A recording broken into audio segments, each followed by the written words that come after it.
ದಾವಣಗೆರೆ ತಾಲೂಕಿನ ಮಾಗನಹಳ್ಳಿ ಗ್ರಾಮದ ವೆಂಕಟೇಶ್ವರ ಸ್ವಾಮಿ ದೇವಸ್ಥಾನದಲ್ಲಿ ವೈಕುಂಠ ಏಕಾದಶಿಯನ್ನು ಅದ್ದೂರಿಯಾಗಿ ಆಚರಿಸಲಾಯಿತು. ಇತಿಹಾಸ ಪ್ರಸಿದ್ಧ ವೆಂಕಟೇಶ್ವರ ಸ್ವಾಮಿ ದೇವಸ್ಥಾನ ಜೀರ್ಣೋದ್ಧಾರ ಮಾಡಿ ಪುನರ್ ಪ್ರಾಣ ಪ್ರತಿಷ್ಠಾಪನೆ ಮಾಡಿದ ಬಳಿಕ ಮೊದಲ ಬಾರಿಗೆ ವೈಕುಂಠ ಏಕಾದಶಿಯನ್ನು ಹಮ್ಮಿಕೊಂಡಿದ್ದು, ಭಕ್ತರು ದೇವಾಲಯಕ್ಕೆ ಭೇಟಿ ನೀಡಿ ಸ್ವಾಮಿಯ ದರ್ಶನ ಪಡೆದು ಪುನೀತರಾದರು. ಈ ದೇವಾಲಯದಲ್ಲಿರುವ ವೆಂಕಟೇಶ್ವರ ಸ್ವಾಮಿಯ ಬಲ ಹಾಗೂ ಎಡಭಾಗದಲ್ಲಿ ಜಯ ವಿಜಯರಿದ್ದು, ಕೆಳಭಾಗದಲ್ಲಿ ಗರುಡ ದೇವರಿದ್ದು, ಇದು ಇತಿಹಾಸ ಪ್ರಸಿದ್ಧ ದೇವಸ್ಥಾನವಾಗಿದೆ. ಮಾಗನಹಳ್ಳಿ ವೆಂಕಟೇಶ್ವರ ಸ್ವಾಮಿ ದೇವಸ್ಥಾನಕ್ಕೆ ದೊಡ್ಡ ಇತಿಹಾಸ ಇದ್ದು, ಹರಪನಹಳ್ಳಿ ಭೀಮವ್ವ ಎಂಬ ಸಾಧ್ವಿ ಇದ್ದ ಊರು ಮಾಗನಹಳ್ಳಿ. ಭೀಮವ್ವ ಸೂರ್ಯೋದಯದ ಹೊತ್ತಿಗೆ ಎಲ್ಲಾ ಕೆಲಸ ಮುಗಿಸಿ ದೇವಸ್ಥಾನ ಇರುವ ಜಾಗಕ್ಕೆ ಬರ್ತಾ ಇತ್ತು. ಈ ದೇವಸ್ಥಾನವನ್ನು ದೇವಶಿಲ್ಪಿ ಕೆತ್ತಿದ್ದಾನೆ ಎಂಬ ಪ್ರತೀತಿ ಇದ್ದು, ಇಲ್ಲಿರುವ ವೆಂಕಟೇಶ್ವರ ಸ್ವಾಮಿಯ ಮೂರ್ತಿಯ ರೀತಿ ಬೇರೆಲ್ಲೂ ಸ್ವಾಮಿಯ ಮೂರ್ತಿ ಇಲ್ಲ ಎಂದು ಗ್ರಾಮಸ್ಥರು ಹೇಳುತ್ತಾರಲ್ಲದೆ, ಮುಂದಿನ ದಿನಗಳಲ್ಲಿ ವೆಂಕಟೇಶ್ವರ ಸ್ವಾಮಿಯ ರಥೋತ್ಸವ ಹಮ್ಮಿಕೊಳ್ಳಲಾಗುವುದು ಎನ್ನುತ್ತಾರೆ ಗ್ರಾಮಸ್ಥರು.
ನಾವು ಇಲ್ಲಿ ಈ ಒಂದು ಗ್ರಾಮದಲ್ಲಿ ಮಾಳಗುಂಡನಹಳ್ಳಿ, ದಾವಣಗೆರೆ ತಾಲೂಕು, ದಾವಣಗೆರೆ ಜಿಲ್ಲೆಯಲ್ಲಿರ್ತಕ್ಕಂಥ ಶ್ರೀ ಮಾಳಗುಂಡನಹಳ್ಳಿಯ ವೆಂಕಟೇಶ ದೇವಸ್ಥಾನದ ಆವರಣದಲ್ಲಿದ್ದೇವೆ.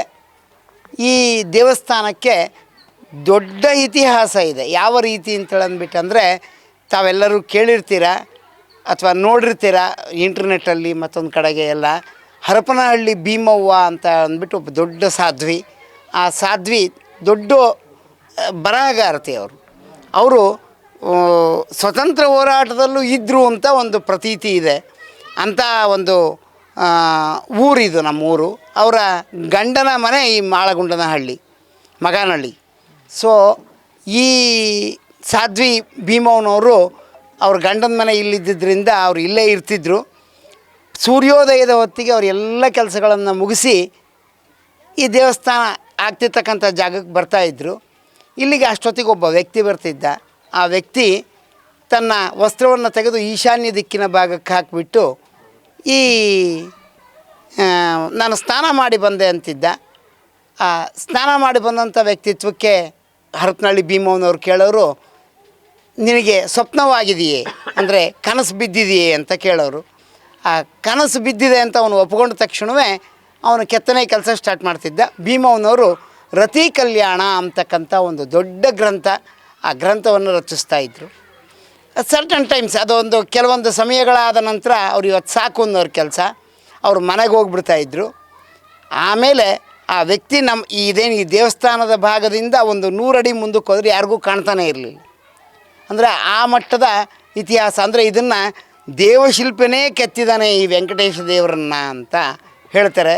ಈ ವೆಂಕಟೇಶ ದೇವರಿಗೆ ಬಲ ಮತ್ತು ಎಡಭಾಗದಲ್ಲಿ ಜಯ ವಿಜಯರಿದ್ದಾರೆ. ಹಾಗೆ ಕೆಳಗಡೆಗೆ ಇದಕ್ಕೆ ಗರುಡ ದೇವರಿದ್ದಾರೆ. ಈ ರೀತಿಯಾಗಿ ಇಲ್ಲಿ ಈ ಒಂದು ಇತಿಹಾಸ ಇದೆ.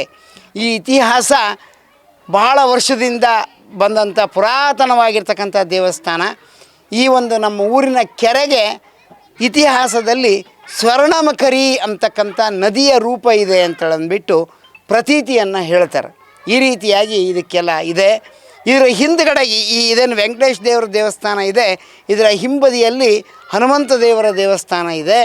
ಇದು ಪುರಾತನವಾಗಿರ್ತಕ್ಕಂಥ, ಇನ್ನು ವೆಂಕಟೇಶ ದೇವರ ದೇವಸ್ಥಾನದಕ್ಕಿಂತ ಹಳೆಯ ದೇವಸ್ಥಾನ ಅಂತ ಪ್ರತೀತಿ ಹೇಳ್ತಾರೆ. ಈ ರೀತಿಯಾಗಿದೆ. ಇದನ್ನು ಎಲ್ಲರೂ ಸದ್ಭಕ್ತರು ಬಂದು ಆ ಸ್ವಾಮಿ ಕೃಪೆಗೆ ಪಾತ್ರರಾಗಬೇಕು ಅಂತ ಕೇಳ್ಕೊತೀನಿ.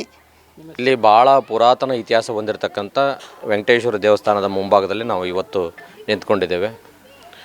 ಭಾಳ ವರ್ಷಗಳಿಂದ ನೆನೆಗುದಿಗೆ ಬಿದ್ದಿರ್ತಕ್ಕಂಥ ಈ ಪುರಾತನ ದೇವಸ್ಥಾನವನ್ನು ಕಳೆದ ವರ್ಷ ಈ ದೇವಸ್ಥಾನವನ್ನು ಉತ್ತರಾದಿ ಮಠದ ಸತ್ಯಾತ್ಮ ತೀರ್ಥರು ಈ ದೇವಸ್ಥಾನದ ಪುನರ್ ಪ್ರಾಣ ಪ್ರತಿಷ್ಠಾಪನೆಯನ್ನು ಮಾಡಿದ ನಂತರ ಪ್ರಪ್ರಥಮವಾಗಿ ನಾವು ಈ ದಿನ ವೈಕುಂಠ ಏಕಾದಶಿಯನ್ನು ಕಾರ್ಯಕ್ರಮವನ್ನು ಹಮ್ಮಿಕೊಂಡಿದ್ದೇವೆ. ಬೆಳಗಿನಿಂದನೂ ಕೂಡ ಸಾಕಷ್ಟು ಜನ ಭಕ್ತಾದಿಗಳು ಬಂದು ಪರಮಾತ್ಮನ ದರ್ಶನವನ್ನು ಮಾಡಿದ್ದಾರೆ. ಇದಕ್ಕೆ ಭಾಳ ಈಗ ನಮ್ಮ ಸ್ನೇಹಿತರು ಹೇಳಿದಂಗೆ ಭಾಳ ಇತಿಹಾಸ ಹೊಂದಿರತಕ್ಕಂಥ ದೇವಸ್ಥಾನ. ಈ ರೀತಿಯಾಗಿರ್ತಕ್ಕಂಥ ಮೂರ್ತಿ ಬೇರೆ ಎಲ್ಲೂ ಸಹ ನಾವು ಕಾಣಲಿಕ್ಕೆ ಸಾಧ್ಯ ಇಲ್ಲ ಅಂತಕ್ಕಂಥ ಮಾತನ್ನು ಸಹ ಅನೇಕ ಜನ ನಮ್ಮ ಗ್ರಾಮದ ಹಿರಿಯರು ಕೂಡ ಹೇಳ್ತಕ್ಕಂಥದ್ದು. ಭಾಳ ದಿವಸದಿಂದ ಇದು ನೆನೆಗುದಿಗೆ ಬಿದ್ದಿತ್ತು. ತದನಂತರ ಇದನ್ನೆಲ್ಲ ಜೀರ್ಣೋದ್ಧಾರ ಮಾಡಿ ಈಗ ಕಳೆದ ವರ್ಷ ಇದನ್ನು ಭಾಳ ಅತ್ಯಂತ ಯಶಸ್ವಿಯಾಗಿ ಮತ್ತು ಕ್ರಮಬದ್ಧವಾಗಿ ಈ ದೇವಸ್ಥಾನದ ಎಲ್ಲ ಪೂಜಾ ಕೈಂಕರ್ಯಗಳೊಂದಿಗೆ ನಾವು ಈ ದೇವಸ್ಥಾನದ ಪ್ರಾಣ ಪ್ರತಿಷ್ಠಾಪನೆಯನ್ನು ಮಾಡಿ ಈಗ ಪ್ರಥಮವಾಗಿ ವೈಕುಂಠ ಏಕಾದಶಿಯನ್ನು ಮಾಡಿದ್ದೇವೆ. ಬರುವಂಥ ಮುಂದಿನ ದಿನಗಳಲ್ಲಿ ಒಂದು ವೈಶಾಖ ಶುದ್ಧ ದಶಮಿ ದಿವಸ ರಥೋತ್ಸವವನ್ನು ಮಾಡಬೇಕು ಅಂತಕ್ಕಂಥದ್ದನ್ನು ಕೂಡ ಎಲ್ಲ ಗ್ರಾಮಸ್ಥರು ನಾವು ತೀರ್ಮಾನ ಮಾಡಿದ್ದೇವೆ. ಈಗಾಗಲೇ ರಥ ನಿರ್ಮಾಣ ಕಾರ್ಯನೂ ಕೂಡ ಭರದಿಂದ ಸಾಗಿದೆ. ಅದಕ್ಕೆ ಎಲ್ಲರೂ ಸಹಕಾರ ಮಾಡಿದ್ದಾರೆ. ಅದಕ್ಕೆ ಮುಂದಿನ ದಿನಗಳಲ್ಲಿ ಈ ದೇವಸ್ಥಾನವನ್ನು ಇಲ್ಲಿ ದೇವಸ್ಥಾನದ ಎಡಭಾಗದಲ್ಲಿ ಒಂದು ಸಾರ್ವಜನಿಕರಿಗೆ ಅನುಕೂಲ ಆಗೋ ನಿಟ್ಟಿನಲ್ಲಿ ಒಂದು ಸಣ್ಣ ಕಲ್ಯಾಣ ಮಂಟಪವನ್ನು ಮಾಡಬೇಕು ಅನ್ನೋ ಒಂದು ಉದ್ದೇಶ ಇಟ್ಕೊಂಡಿದ್ದೇವೆ. ಅದಕ್ಕೆಲ್ಲರ ಭಕ್ತರು ಮತ್ತು ನಮ್ಮ ಎಲ್ಲರ ಸಹಕಾರದಿಂದ ಈ ಕಾರ್ಯಕ್ರಮವನ್ನು ಅತ್ಯಂತ ಯಶಸ್ವಿಯಾಗಿ ನಾವು ನಡೆಸಿಕೊಟ್ಟಿದ್ದೇವೆ. ಮುಂದಿನ ದಿನಗಳಲ್ಲಿ ಕೂಡ ಇಲ್ಲಿ ವೆಂಕಟೇಶ್ವರ ಸ್ವಾಮಿಯ ಕೃಪೆಯಿಂದ ಎಲ್ಲ ರೀತಿಯ ಕಾರ್ಯಕ್ರಮಗಳನ್ನು ನಾವು ಪ್ರತಿನಿತ್ಯ ಮಾಡ್ಕೊಂಡು ಹೋಗ್ತಕ್ಕಂಥ ಒಂದು ಜವಾಬ್ದಾರಿ ನಮ್ಮೆಲ್ಲರ ಮೇಲೆ ಐತಿ, ನಮ್ಮ ಗ್ರಾಮಸ್ಥರ ಮೇಲೆ ಐತಿ. ಯಾವತ್ತೂ ಕೂಡ ಭಗವಂತನ ಆಶೀರ್ವಾದ ಸದಾ ನಮ್ಮ ಮೇಲೆ ಇರಲಿ. ಇದೇ ರೀತಿಯ ಕಾರ್ಯಕ್ರಮಗಳು ನಿರಂತರವಾಗಿ ಭಗವಂತನ ಸೇವೆ ಮಾಡಲಿಕ್ಕೆ ಅವಕಾಶ ನಿರಂತರವಾಗಿ ಸಾಗಲಿ ಅಂತಕ್ಕಂಥ ಮಾತನ್ನು ತಮ್ಮ ಮೂಲಕ ಹೇಳ್ತಾ, ಮುಂದಿನ ವರ್ಷವೂ ಕೂಡ ಪ್ರತಿ ವರ್ಷವೂ ವೈಕುಂಠ ಏಕಾದಶಿ ನಿರಂತರವಾಗಿ ನಾವು ಮಾಡ್ಕೊಂಡು ಹೋಗ್ತೇವೆ ಅಂತಕ್ಕಂಥ ಈ ಸರಿ ಹೇಳ್ತಿದ್ದೇವೆ. ಇದು ಪ್ರಥಮ ವರ್ಷ. ಶ್ರೀ ವೆಂಕಟೇಶ್ವರ ದೇವಸ್ಥಾನ 50-60 ಇತಿಹಾಸದ ಪೂರ್ವ ದೇವಸ್ಥಾನ. ಈ ದೇವಸ್ಥಾನ ಮುಂದೆ ಕೆರೆ ಇದೆ. ಕೆರೆಯಲ್ಲಿ ಹೋಗಿ ಬಂದಂಥ ಭಕ್ತಾದಿಗಳು ಸ್ನಾನ ಮಾಡ್ಕೊಂಡು ಪೂಜೆ ಪುನಸ್ಕಾರ ಮಾಡ್ಕೊಂಡು ಹೋಗ್ತಿದ್ದಾರೆ. ಬೆಳಗ್ಗೆಯಿಂದ ನಾವು ಕರೆಕ್ಟಾಗಿ 4 ಗಂಟೆಯಿಂದ ಪೂಜೆ ಸ್ಟಾರ್ಟ್ ಮಾಡಿರೋದು 10-11 ಗಂಟೆ ತನಕ ಪೂಜೆ ಪುನಸ್ಕಾರ ಅಭಿಷೇಕ ಎಲ್ಲ ಕಾರ್ಯಕ್ರಮವನ್ನು ಮಾಡಿದರು. ಭಕ್ತಾದಿಗಳು ಬಂದು ಸುಮಾರು 1,500-2,000 ಜನ ಭಕ್ತಾದಿಗಳು ಬಂದು ದೇವ್ರ ದರ್ಶನ ತಗೊಂಡು ಪ್ರಸಾದ ತಗೊಂಡು ಹೋಗಿದ್ದಾರೆ. ಈ ದೇವಸ್ಥಾನ ಪ್ರಥಮ ಬಾರಿಗೆ ನಾವು ಎಂದೂ ನೋಡಿದ್ದಿಲ್ಲ. ಪ್ರಥಮ ಬಾರಿಗೆ ತುಂಬ ಖುಷಿಯಿಂದ ನಮ್ಮ ಊರು ಗ್ರಾಮಸ್ಥರ ಸೇರ್ಕೊಂಡು ನಮ್ಮ ಉತ್ತರ ಬ್ಲಾಕ್ ಕಾಂಗ್ರೆಸ್ ಅಧ್ಯಕ್ಷರು ಪರಸಣ್ಣವರು ಇದನ್ನು ಸ್ವಲ್ಪ ಹೆಚ್ಚಿನ ರೀತಿ ಮಾಡ್ತಿದ್ರು. ಮೊನ್ನೆ ಸಾವುಕಾರದ ಒಂದು ಫಂಕ್ಷನ್ ಇರೋದ್ರಿಂದ ಅವರಿಗೆ ಸಮಯದ ಅಭಾವ ಇರೋದ್ರಿಂದ ಭಾಳ ಸ್ವಲ್ಪ ಪ್ರಚಾರ ಆಗಿಲ್ಲ. ಇದನ್ನು ಮುಂದಿನ ವರ್ಷ ಪ್ರಚಾರ ಮಾಡಿ ಎಲ್ಲ ಅದ್ಭುತವಾಗಿ ಕಾಂಪ್ಲೇಟ್ಸ್ ಎಲ್ಲ ಮಾರ್ಕ್ಸಿ ಎಲ್ಲ ಮಾಡೋ ಅಂಥ ವ್ಯವಸ್ಥೆನ ಮಾಡ್ಕೊಳ್ತೇವೆ. ಆ ಆಶೀರ್ವಾದ ನಮಗೆ ವೆಂಕಟೇಶ್ ಕೊಡಲಿ ಅಂತ ಹೇಳಿ ಇದ್ಮೇಲೆ ಕೇಳಿಕೊಳ್ತೇವೆ.